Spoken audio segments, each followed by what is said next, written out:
आपका कोई भी नहीं है समर्थक।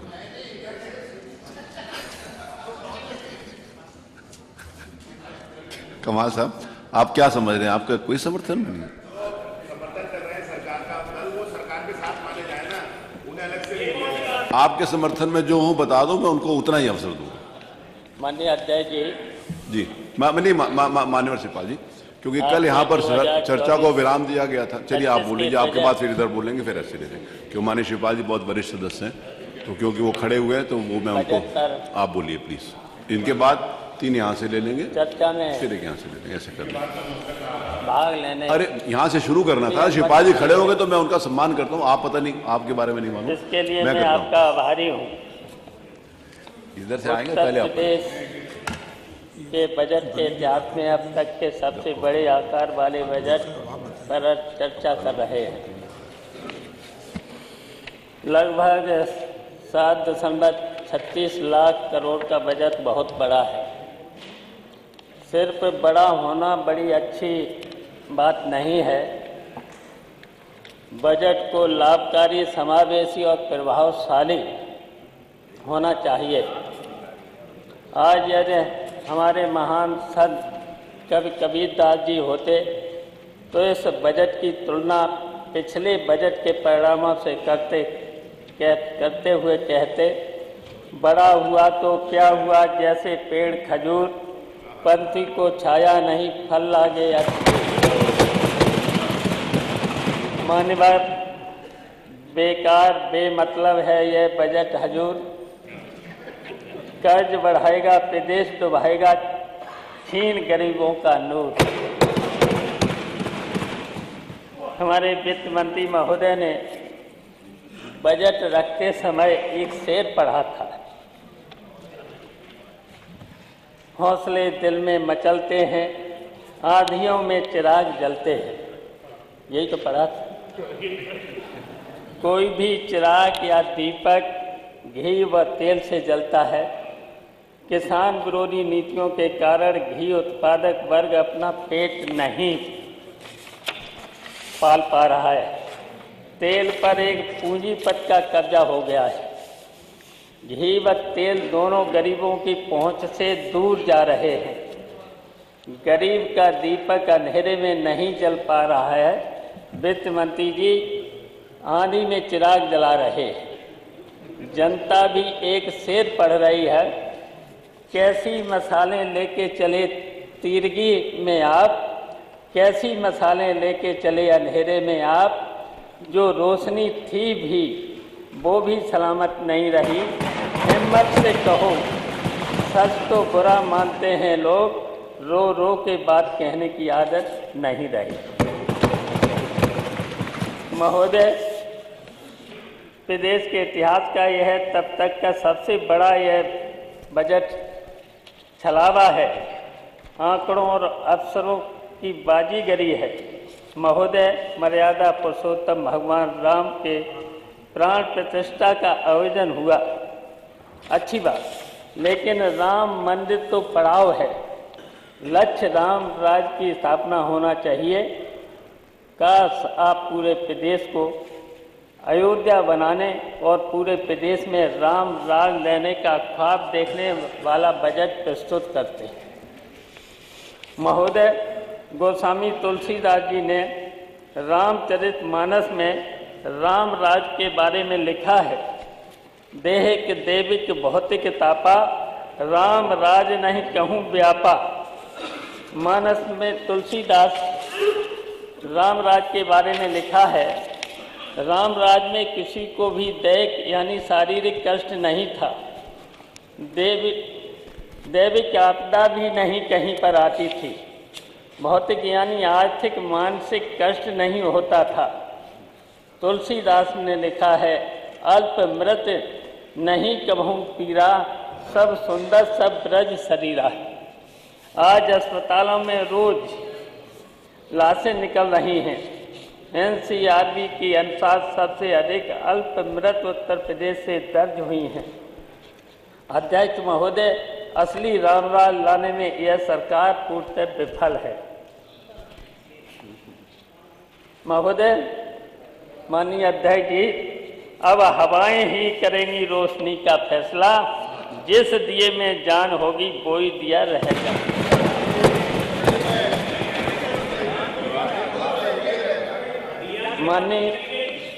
माननीय अध्यक्ष जी, नेता सदन को मैं सुन रहा था, उनका भाषण सिर्फ 2 विषयों पर केंद्रित था, क्योंकि उन्होंने मुझे कई बार कोट किया, इसलिए बोलना अनिवार्य है। पहला, अयोध्या, जिसके चौमुखी विकास की गाथा उन्होंने सुनाई और ये भी कहा सपा के लोगों ने अयोध्या की तरफ ध्यान नहीं दिया।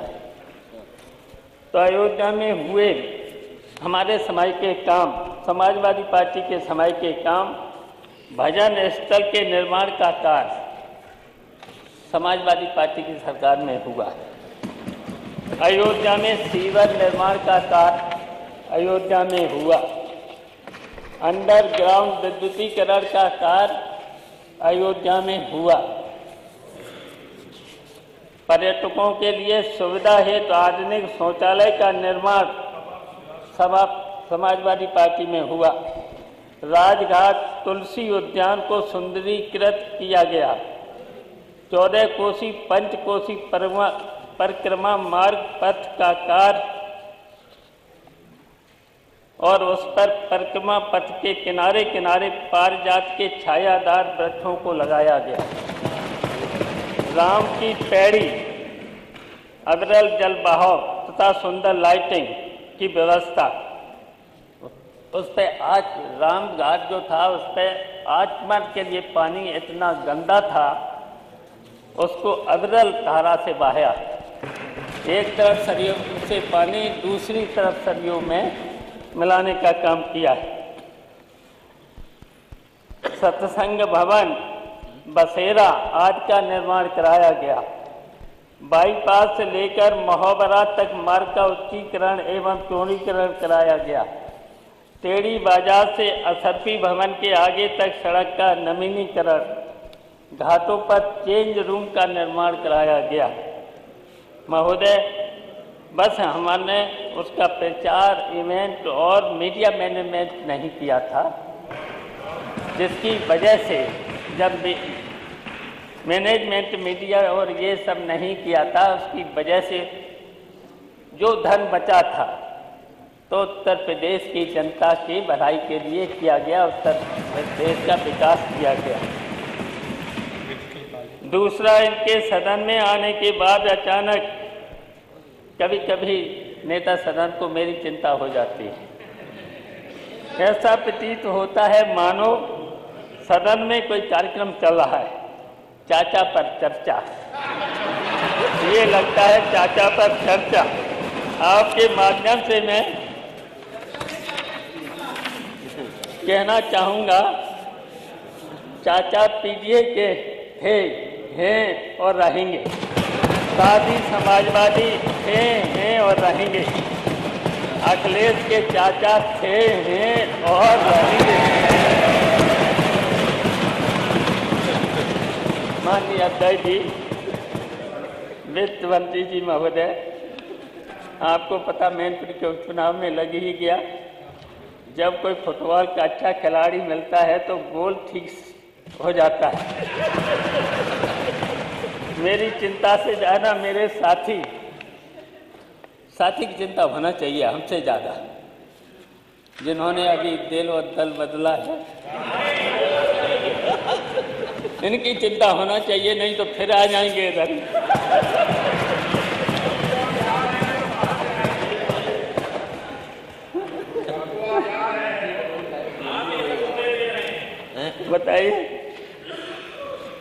बताइए, इतना है कि सब जगह चाचा को ही ढूंढ रहे हैं, सूची में नहीं, यहाँ नहीं, वहाँ नहीं। अरे जब चाहूँगा, जहाँ चाहूँगा, जिस सूची में चाहूँगा वहाँ हो जाऊँगा। क्या की चिंता है आप लोगों की, किस बात की चिंता?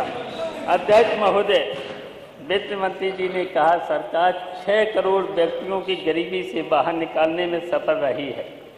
नीति आयोग की रिपोर्ट यह संख्या 3.43 करोड़ बता रही है। दोनों में कोई न कोई गलत है।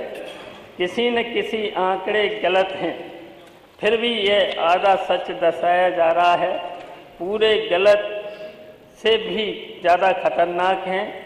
महर्षि वाल्मीकि ने लिखा है, रामे शास्त्रे नानरता, राम के शासन में कोई भी असत्य नहीं बोलता था। यहाँ सब कुछ झूठ बोला जा रहा है। सच्चाई यह है कि अध्यक्ष महोदय, नीति आयोग के अनुसार उत्तर प्रदेश 22.92% लगभग 23% आबादी गरीबी रेखा के नीचे अमानवीय परिस्थितियों में जीने। माननीय सदस्य बहुत सीनियर हैं, 10 मिनट हो गया है जी। 10 मिनट माननीय अध्यक्ष जी, 10 मिनट बोले। यह संख्या मानते लगभग 5.53 करोड़ के करीब है।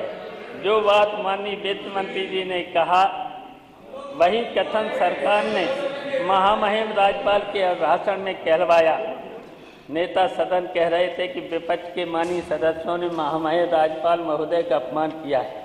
उनका असली अपमान राज्यपाल पीठ का वास्तविक अपमान सरकार ने असत्य बुलवा कर किया है। संविधान को मानने वाले लोग हैं। संवैधानिक पीठों पर संस्थाओं की गरिमा अपने स्वार्थ में सरकार तार कर रही है। पूरी दुनिया ने देखा कि सरकार उस पीठ से असत्य फैला रही है। महोदय, 2017 के घोषणा पत्र में 4 अंतर्राष्ट्रीय माननीय सदस्य बहुत सीनियर हैं, 11 मिनट हो गया सर। 7 साल बीत गए, उस पर आपने क्या किया? प्रदेश को एक भी अंतर्राष्ट्रीय विश्वविद्यालय क्यों नहीं मिल सका?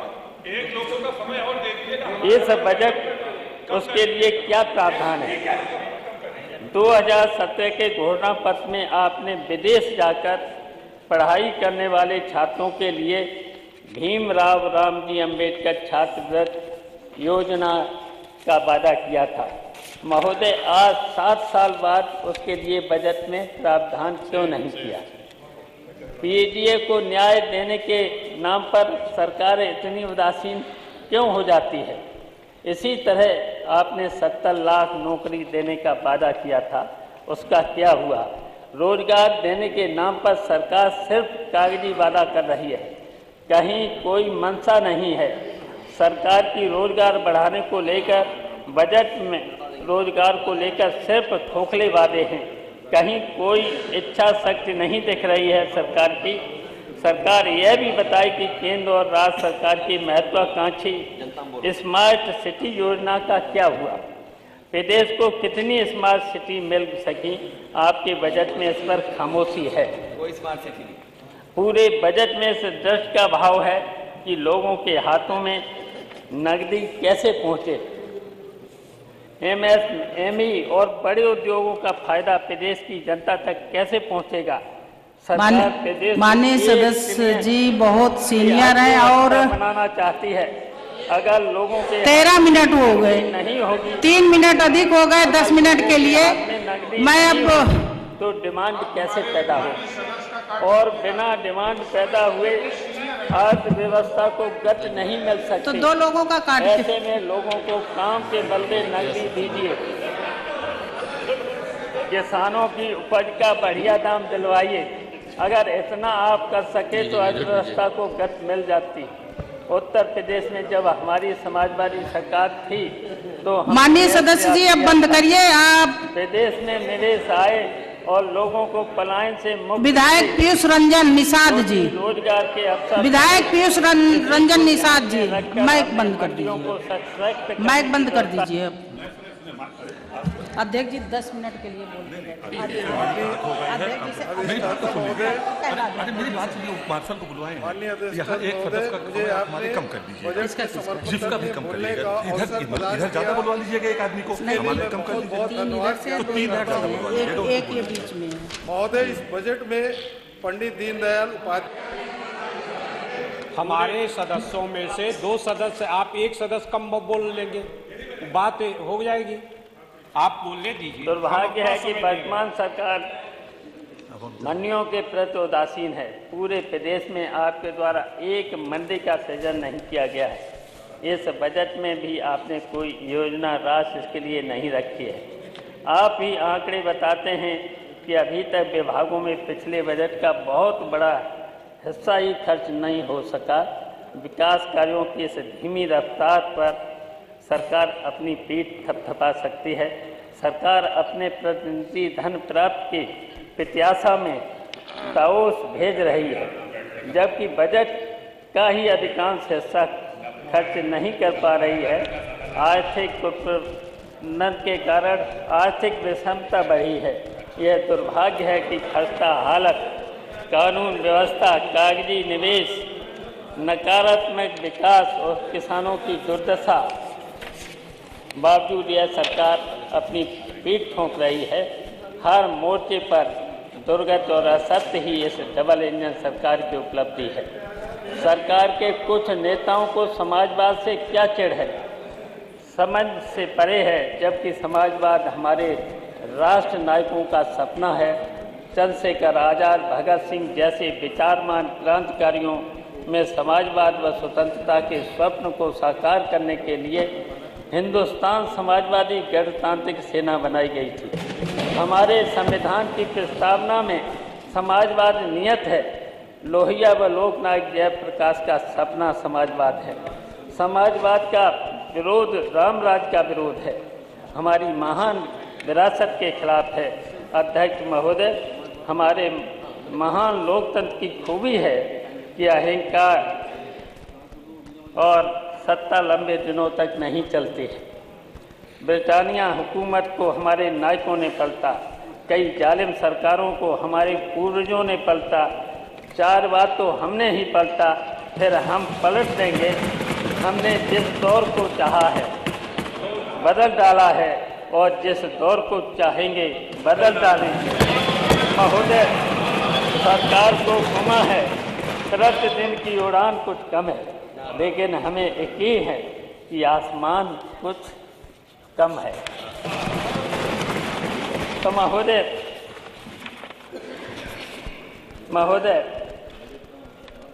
हम बस इतना ही कहना चाहते हैं, ये बजट जनता के हित में नहीं है, प्रदेश के हित में नहीं है। तो इस बजट में केवल धोखा है।